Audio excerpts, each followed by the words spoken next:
ارے بیٹا ادھر کیوں بیٹھے ہو، اوپر بیٹھو، چلو شاباش، خدیجہ نے اسے پکارتے ہوئے کہا۔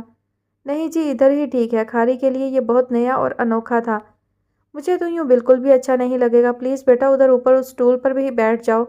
خدیجہ نے ایک سنگل صوفے کے قریب رکھے اسٹول کی طرف اشارہ کیا۔ اتنے اصرار پر کھاری کو اوپر بیٹھنا ہی پڑا۔ ہاں اب بتاؤ کیا کرتے ہو، کیا شوق ہیں تمہارے؟ فاطمہ نے مسکراتے ہوئے اس سے پوچھا۔ شوق؟ کھاری نے مہنور کی طرف دیکھا۔ کھاری کو بابے منگو کے میلے پر جانے اور سائیں کی کافی سننے کا شوق ہے صرف، مہنور نے فاطمہ کی طرف دیکھ کر ہنستے ہوئے کہا۔ اوہ تو کھاری بھی سائیں کا فین ہے، فاطمہ نے مہنور کا اشارہ سمجھتے ہوئے کہا۔ اوئے ہوئے کچھ نہ پوچھو خالہ جی، سائیں جی کی آواز میں کیا بات ہے جی۔ کھاری اتنا آرام دہ ماحول پا کر تھوڑا سا کھلا۔ سائیں ہوراں کو مہنور بی بی نے پوچھا تہاڈی آواز میں اتنے درد کی وجہ کی تے پتہ جے کی بولے؟ انہاں آکھیا ایسا راز عشق ہے نا مہنور بی بی، یہی دسیا تھا نا؟ کھاری نے مہنور سے تائید چاہی۔ اچھا عشق میں مبتلا تھے سائیں جی، فاطمہ نے مہنور کی طرف دیکھتے ہوئے کہا۔ اب پتہ نہیں یہ عشق مجازی تھا یا حقیقی، کیا خیال ہے مہنور؟ فاطمہ دانستہ مہنور کو بولنے پر اکسانے کے لیے بولی۔ ہمیں کیا پتہ، مہنور نے ان کے سوال سے نظریں چرائیں۔ اچھا کھاری وہ تو سناؤ بندر والے کا قصہ جس کی بندریا لنگڑی اور بندر بھینگا تھا، مہنور نے بات بدلی۔ اور کھاری کو تو ایسی باتیں سنانے کا موقع درکار تھا۔ 1 گھنٹے کے اندر اس نے ایسے ایسے قصے سنائے کہ مدتوں سے کھل کر نہ ہنسنے والی خدیجہ اور فاطمہ کی آنکھوں میں ہنس ہنس کر پانی بھر آیا۔ اف توبہ کھاری بیٹا، تم تو دوائے لا مرض ہو، خدیجہ نے چشمہ اتار کر اپنی آنکھیں ٹیشو پیپر سے خشک کرتے ہوئے کہا۔ کیا مطلب خدیجہ خالہ؟ مہنور نے ان کی بات نہ سمجھتے ہوئے پوچھا۔ مطلب کہ یہ کچھ مرض لادوا ہوتے ہیں، یعنی جن کی کوئی دوا نہیں ہوتی۔ اسی طرح کھاری ایک ایسی دوا کی طرح ہے جو کوئی مرض نہ ہوتے ہوئے بھی مریض بنے لوگوں کے لیے استعمال کیا جا سکتا ہے، خدیجہ نے وضاحت کی۔ تو ہنس ہنس کر پیٹ میں بل پڑ گئے۔ اسی لیے تو اسے آپ سے ملوانے لائی ہوں، آپ نے دیکھا کچھ لوگ کتنے پیور اور نیک فطرت ہوتے ہیں۔ کھاری کو کسی سے کچھ لینا دینا نہیں، لیکن اگر یہ کسی کی زندگی میں شامل ہو جائے تو کیسا انڈسپینسیبل ہو جاتا ہے، جیسے سردار چاچا اور صابرہ چاچی کی زندگی میں یہ ایسے داخل ہے کہ وہ اس کا دم بھرتے ہیں، دونوں کو اتنا مان ہے اس پر کہ کیا بتاؤں۔ تم ٹھیک کہتی ہو، خدیجہ نے سنجیدہ ہوتے ہوئے کہا۔ ایسے لوگ بہت نایاب ہوتے ہیں، اور اس کو دیکھو کیا خودرو پودا ہے، جدھر کوئی جگہ ملی ادھر ہی کو بڑھ گیا، نہ تراشیدہ ہیرا ہے یہ۔ اب تو کھاری قرآن پاک پڑھنا بھی سیکھ رہا ہے، مہنور نے بتایا۔ کیوں کھاری کتنے سپارے پڑھ لیے؟ مہنور نے کہا۔ میں یہی بات کرنے لگا تھا، کھاری نے خدیجہ کی طرف دیکھتے ہوئے کہا۔ مہنور بی بی جو سچ پوچھو تو انہاں خالہ جی دا چہرہ ساڈے بہن جی نال بہت ملدا ہے، بالکل اوہی نین نقش۔ خدیجہ نرمی سے مسکرائی۔ اگر تمہاری بہن جی میری عمر کی ہیں کھاری بیٹا تو ایسا ممکن ہے، کیونکہ اس عمر میں آ کر اکثر لوگ ایک جیسے ایکسپریشن چہروں پر سجا لیتے ہیں۔ ایکسپریس دا تے مجھے نہیں پتا جی، کھاری نے سر جھٹکتے ہوئے کہا، پر ماندرا ویسا ہی ہے۔ بہن جی سے میں سپارے کا سبق لیتا ہوں جی۔ یہ تو بہت اچھی بات ہے کھاری بیٹا، تمہاری بہن جی بہت لکی ہیں، فاطمہ نے ہونٹوں پر آئی مسکراہٹ کو دباتے ہوئے کہا۔ مہنور میں نے تمہارے لیے گول گپے بنائے ہیں، کھاؤ گی؟ خدیجہ کو اچانک یاد آیا۔ گول گپے آپ نے بنائے؟ مہنور نے آنکھیں پھیلاتے ہوئے پوچھا۔ ہاں ہاں بالکل، خدیجہ اٹھتے ہوئے بولی۔ گول گپے بنانا تو بڑا مشکل کام ہے فاطمہ خالہ، یہ خدیجہ خالہ نے کیسے بنا لیے؟ خدیجہ نے کچن کی طرف چلے جانے کے بعد مہنور نے فاطمہ سے پوچھا۔ ٹی وی کے کوکنگ شوز سلامت رہیں، فاطمہ نے صوفے کے بازو پر ہاتھ پھیرتے ہوئے کہا۔ سارا دن بیٹھی دیکھتی رہتی ہیں؟ گول گپے تو جی چاچے خدا بخش دے کھانے والے ہوتے ہیں جی۔ کھاری کو اس گفتگو میں بھی کودنا یاد آیا۔ ٹاٹری بالکل نہیں ڈالتا جی پانی وچ، بڑی صفائی ہوندی ہے اس کے برتنوں میں۔ مہنور بی بی آپ خالہ جی کو بھی لے کر آنا کبھی فارم ہاؤس، چاچے خدا بخش کو ریڑھی سمیت لے آؤں گا۔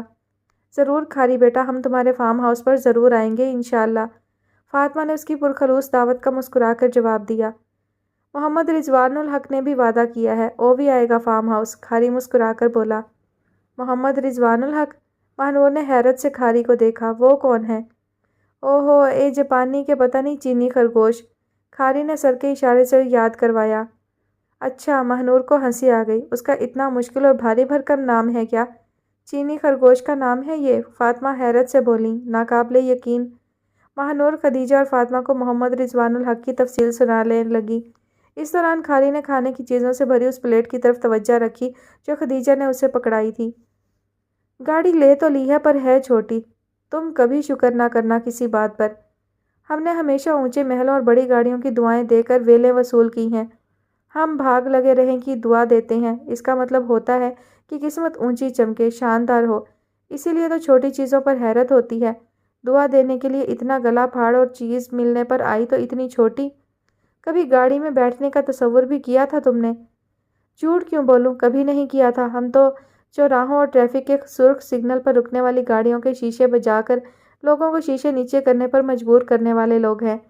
ان کو دعائیں دیتے اور ان کے ڈیش بورڈوں میں رکھے سکوں میں سے اپنا حصہ وصول کرتے ہوئے یہ بھی نہیں دیکھتے کہ گاڑی اندر سے ہے کیسی۔ اب سکہ سکہ جوڑ کر جمع کر بھی لیں تو گاڑی خریدنے جوگے پیسے تو 2 زندگیاں مل جائیں پھر بھی اکٹھے نہیں کر سکتے۔ تو پھر شکر کیوں نہیں کرتی کہ چھوٹی ہی صحیح گاڑی آئی تو صحیح۔ یہ جو میں چھوٹی بڑی کر رہی ہوں اپنے لیے تھوڑی کر رہی ہوں، یہ تو میں تمہارے لیے کر رہی ہوں، کیونکہ چھوٹی گاڑی میں تمہاری شخصیت چھوٹی لگتی ہے۔ میں جانتی ہوں تمہارا خاندان بڑا، اس کا نام بڑا، اس کے بھاگ بڑے، پھر تم کیسے چھوٹی گاڑی میں بیٹھو گی؟ میرے خاندان کے بھاگ بڑے نہیں، بہت چھوٹے ہیں۔ تم کیا سمجھو اس بات کو؟ جو خاندان کی بیٹیوں کی چھوٹی چھوٹی غلطیوں پر انہیں معاف کرنے کے بجائے انہیں دھکا دے دیں، ان کے بھاگ بہت چھوٹے ہوتے ہیں، بڑے نہیں ہوتے۔ اور دیکھا، تم پھر میرے خاندان کا ذکر لے کر بیٹھ گئی۔ کتنی بار تم سے کہا ہے میرے خاندان کا نام نہ لیا کرو میرے سامنے۔ او ہو، غلطی ہو گئی سرکار، کانوں کو ہاتھ لگا کر معافی مانگتی ہوں جناب۔ اسلام آباد والے کا بزنس ابھی ڈھنگ سے جمع نہیں، پھر بھی اس نے یہ چلتی چلاتی گاڑی لے کر تحفے میں دے دی۔ گاڑی چھوٹی صحیح پر دینے والے کا دل کتنا بڑا ہے۔ یہ تو ہے، وہ جو موٹو سیٹھ ہے پیکیجز والا، اس کے پاس انت کا پیسہ ہے، مگر جسے اور پیسے کے برعکس دل اتنا سا ہے، چڑی جتنا۔ جتنی دیر یہاں رہتا ہے بیوی کے خوف سے لرزتا رہتا ہے، نہ غزل کا لطف اٹھا پاتا ہے نہ گیت کا، اور اٹھتے وقت دہاڑی کی طرح گنے چنے پیسے دے کر چلتا بنتا ہے۔ دل اور پیسہ، دنیا اور لوگ، زندگی کے اس سیاہ دور میں داخل ہونے کے بعد ہی تو دیکھے ہیں میں نے۔ تم نے اب دیکھے ہوں گے، میں تو آنکھ کھلتے ساتھ ہی دیکھ رہی ہوں۔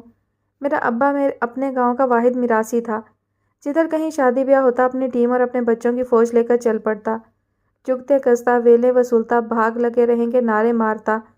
ہم بہن بھائیوں کی فوج بارات آنے پر باراتیوں کی طرف سے کئی 100 کے نوٹ لوٹتے، ابے کی جگتے سنتے اور ہاتھ میں پکڑے ڈول، لفافے اور ڈبے اٹھائے روٹی کھلنے کا انتظار کرتے۔ جوں ہم بڑے ہوتے گئے ہمیں جگتیں کرنے، دعائیں اور ویلیں لوٹنے کے فن کے قواعد ازبر ہوتے گئے۔ سو بچپن میں ہی دل بھی دیکھ لیے، پیسہ بھی، دنیا بھی اور لوگ بھی۔ اچھا چلو فلسفے نہ جھاڑو، کوئی مہمان آتا ہے غزل یا گیت سننے تو تمہاری شکل پر زمانے بھر کی مسکینی چھا جاتی ہے، تمہاری نظریں بھاگ لگے رہیں کی دہائی دیتی محسوس ہوتی ہیں، اور تمہاری ہر حرکت میں ایسا ندیدہ پن ٹپکنے لگتا ہے کہ آنے والا کوئی چھوٹا موٹا نوٹ پکڑانے پر مجبور ہو جاتا ہے۔ کیا کریں، عادت سے مجبور ہیں۔ تمہیں عزت کی زندگی، عزت کی روٹی راس نہیں آتی کیا؟ مجھے تو اس بات کا افسوس ہے کہ میرا ساتھ بھی تمہاری کچھ تربیت نہیں کر پا رہا۔ ہاں ہائے، اب ایسے تو نہ کہو، میں کتنی بدل گئی ہوں، دیکھا نہیں؟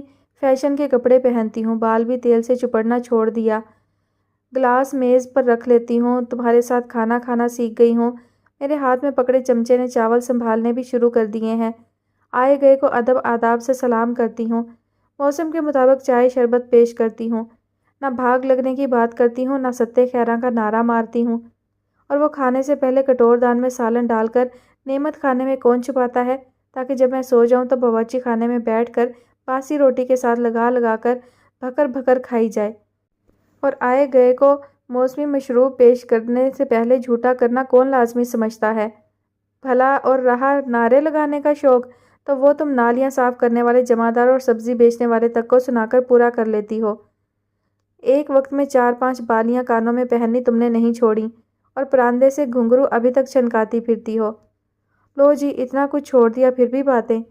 اچھا، اب بجائے شرمندہ ہونے کے ناراض ہونے لگیں۔ چلو جاؤ، دیکھو دروازے پر دستک ہو رہی ہے، روٹی لینے آیا ہوگا مولوانوں کا شاگرد۔ آئے ہائے، ایک تو میں اس مر بھوکے سے بہت تنگ ہوں۔ اپنے وقت پر آ کر دستک دیتا ہے، 1 سیکنڈ نہ آگے نہ پیچھے، دروازہ کھولو تو نظریں نیچے، ہاں کٹورا آگے ہوتا ہے۔ چلو جا کر دروازہ کھولو، وہ بیچارہ انتظار کر رہا ہوگا۔ اور ہاں دیکھو، میں نے ٹینڈے گوشت کے سالن میں ٹینڈوں کے 6 ٹکڑے اور گوشت کی 3 بوٹیاں اس کے لیے رکھی ہیں۔ خبردار جو تم نے منہ مارا اس کے حصے پر، میں نے چیک کر لینا ہے۔ دل تو کرتا ہے بتاؤں اور آلو کا سالن دوں اس مردوئے کو، دیکھتی ہوں اگر گرمی کے مارے پسند اٹھانا نہیں شروع کیا تو وہی دوں گی۔ کمبخت کا دل چاہتا ہے گوشت کے ناگے والے دن بھی اس کو بکرے کی پٹ اور ران کا گوشت شوربے میں تیرتا ملے۔ اللہ جانے تمہیں اس معصوم سے کیا بیر ہے، خبردار جو تم نے اسے کل والا سالن دیا، کیا پتا اسی کی دعاؤں سے اللہ ہمیں بھی رزق دے رہا ہو۔ اسی کی دعائیں تو ہمیں لگنی ہیں، پتہ نہیں کہاں سے بھاگ کر ادھر کو آیا۔ وہ تو مولوانے ہیں، ذرا نیک دل جو اپنے پاس رکھ لیا تو اس کی شکل پر بھی تھوڑی رونق آ گئی، ورنہ جب آیا تھا کیسے فاقے نظر آتے تھے اس کی شکل پر۔ تم جاتی ہو یا میں خود اٹھوں؟ بیچارہ 5ویں بار دستک دے رہا ہے، مایوس ہو کر لوٹ جائے گا، کچھ سوچو۔ وہ کلام پاک حفظ کر رہا ہے، اس کے اندر کلام پاک محفوظ ہو رہا ہے، تم اس کے بارے میں یوں بات کرتی ہو جیسے نہ جانے کتنا حقیر ہو۔ توبہ توبہ، اللہ معاف کرے، کلام پاک تو سب کلاموں کا بادشاہ ہے، میں اندھی گونگی بہری ہو جاؤں جو اس کی شان میں کوئی گستاخی کروں؟ میں تو اس کی بات کر رہی تھی جو باہر کھڑا ہے، عمر دیکھو اس کی، 40 سال کی عمر میں حفظ کرنے کا شوق آیا ہے اسے۔ رکو اب میں خود جاتی ہوں، تم تو اس کی عمر اور حالات کا تجزیہ ہی کرتی رہو گی۔ نہیں ٹھہرو، میں یہ گئی۔ اگر آج رات تک میں تمہارے پاس نہ پہنچ پاؤں تو سمجھنا میں قتل ہو چکا ہوں۔ ابراہیم نے اپنے فون پر آنے والا یہ پیغام پڑھا اور ان تینوں کا انتظار کرنے میں مصروف ہو گیا جنہیں اس نے سعد کی خبر لانے بھیجا تھا، کیونکہ اس پیغام کے آنے کے بعد سعد کا فون آف ہو چکا تھا۔ اچھا تو تم پینا کولاڈا نوش کر کے میرے مرنے کا غم غلط کر رہے ہو۔ 10 منٹ بعد اسے اپنے قریب سعد کی آواز سنائی دی۔ تم کدھر تھے یار، اور کون تمہیں قتل کرنا چاہتا تھا؟ ابراہیم اسے سامنے دیکھ کر جیسے شادی مرگ کی کیفیت میں مبتلا ہوا۔ تمہیں کیا فرق پڑتا ہے، تمہارے لیے تو مرنا بھی کھانے کے ساتھ اور جینا بھی کھانے کے ساتھ۔ نہیں یار مذاق نہیں، میں واقعی بہت پریشان تھا۔ ابے گدھے، اگر تو پریشان تھا تو تجھے چیٹر باکس کے بجائے پولیس اسٹیشن میں بیٹھے ہونا چاہیے تھا۔ میں نے سکندر، کاشف اور طاہر کو تیرے پیچھے بھیجا ہے۔ ابھی 2 منٹ پہلے سکندر نے مجھے بتایا کہ تمہاری گاڑی بنی گالا کی طرف مڑتے دیکھی تھی کسی نے آج 3 بجے کے قریب۔ اوئے، سعد نے آنکھیں سکیڑ کر اس کی طرف دیکھا۔ وہ کسی کون تھا جس نے میری گاڑی وہاں دیکھی؟ یہ میں کیوں بتاؤں؟ ابراہیم نے دونوں بازو اپنی باہر نکلتی توند پر باندھتے ہوئے چہرہ دوسری طرف کر لیا۔ تمہارے تو اچھے بھی بتائیں گے، سعد نے دانت پیسے۔ تم یہ بتاؤ نا، تم قتل کیوں نہیں ہوئے ابھی تک بائی دا وے؟ ابراہیم نے اسے تنگ کرنے کی خاطر کہا۔ کیونکہ مجھے اپنے حصے کا قتل کرنا تھا ابھی، سعد نے ابراہیم کی گردن دبوچتے ہوئے کہا۔ بتا اب فٹافٹ بتا کون تھا وہ، اس نے ابراہیم کی گردن اپنے مضبوط ہاتھوں میں جکڑتے ہوئے کہا۔ دوست کے ہاتھوں مرنا میرے لیے اعزاز کی بات ہوگی، دبا دے میرا گلا، میں تیرے دل کی کوئی حسرت باقی نہیں رہنے دینا چاہتا۔ ابراہیم نے زبان باہر نکال کر دائیں طرف لٹکاتے ہوئے کہا اور آنکھیں بند کر لیں۔ 1 نمبر کا فراڈیا ہے تو، سعد نے اس کی گردن چھوڑی۔ تم سمجھتے کیوں نہیں ہو؟ گردن چھوٹ جانے پر ابراہیم نے مشروب کا گھونٹ دے کر سنجیدہ ہوتے ہوئے کہا، اگر تمہارا میسج پڑھ کر میں بدحواس ہو جاتا اور انکل کو وہ میسج پڑھا دیتا تو تم جانتے ہو کیا ہوتا؟ یار مذاق کرتے ہوئے ذرا ہاتھ ہلکا رکھا کرو۔ پھر تم نے کیا کیا، انہیں بتا تو نہیں دیا؟ سعد کو خطرے کی گھنٹی بجتی محسوس ہوئی۔ نہیں یار، میں پاگل تھوڑی ہوں، ابراہیم نے ہاتھ ہلایا۔ میں نے اپنے طور پر ان 3 جاسوسوں کو بھیجا تھا جنہوں نے اتنی دیر میں مجھے صرف ایک اطلاع دی، وہ بھی 4 گھنٹے پرانی۔ احمقوں کا ابا جان سمجھتا ہے تو مجھے، سعد نے ہونٹ دانتوں کے نیچے دباتے ہوئے کہا۔ مجھے اپنے قتل کا خدشہ ہو اور میں SOS کال دوں گا تجھے، اس نے ابراہیم کی طرف اشارہ کیا۔ تو جو اول تو کبھی جاگتا نہیں اور جاگا ہوا بھی ہو تو پیغام سمجھ کر جب تک کسی کو بتاتا مجھے قتل ہوئے 48 گھنٹے گزر چکے ہوتے۔ میں نے 15 منٹ کے اندر 3 بندے بھیجے تھے تیری طرف، اور ان 3 بندوں نے 2 گھنٹوں میں تجھے صرف ایک اطلاع دی اور وہ بھی بے تکی۔ مگر اس شرارت کی تک کیا تھی؟ ابراہیم نے اس کی طرف دیکھا۔ شرارت نہیں تھی، مجھے واقعی خطرہ تھا کہ شاید ایک خون آشام چڑیل مجھے مار دینے کے درپے ہو گئی تھی۔ مجھے پہلے ہی پتا تھا یہ کسی فیمیل کا کام ہی ہو سکتا ہے، اور بنا سہیلیاں، ابراہیم نے کہا۔ تو جل اور روتا رہ بیٹھ کر، چیٹر باکس کے کاؤنٹر میں سر دیے۔ سعد نے ہاتھ سر کے پیچھے باندھتے ہوئے کہا لگایا۔ میں نہیں جلتا، ابراہیم نے منہ بناتے ہوئے کہا۔ یہاں سارا دن جتنی لڑکیاں آتی ہیں نا، تو انہیں خواب میں بھی نہیں دیکھی ہوں گی۔ مجھے خواب میں لڑکیاں نہیں حوریں نظر آتی ہیں محترم، میں پاکیزہ سوچ رکھتا ہوں، تیری طرح بگڑے اور فاسد خیالات نہیں ہیں میرے، سعد نے کہا اور ابراہیم کے منہ بنا کر سر جھٹکنے پر کہا لگا کر ہنس دیا۔ 1 اپ، اس نے ہاتھ کے انگوٹھے سے اشارہ کرتے ہوئے ابراہیم کو مزید چڑھایا۔ جواب میں ابراہیم نے ویٹر کو بلا کر اپنے لیے ایک اور ڈرنک منگوایا اور ڈرنک آنے پر سعد کو نظر انداز کرتے ہوئے گھونٹ گھونٹ پینے لگا۔ پال کا تو کئی مہینے ہوا بھاگ گیا۔ اسے غم تھا کہ فقیر کے ڈیرے کی چاکری کرنے کے باوجود اسے کوئی اشارہ نہیں ملتا۔ عجلت پسند تھا، انتظار کی مشقت نہیں سہ سکا، صبر کا پیالہ نہیں پی سکا۔ فقیر کے ڈیرے کی چار دیواری کے ساتھ تو ہمہ وقت صبر کی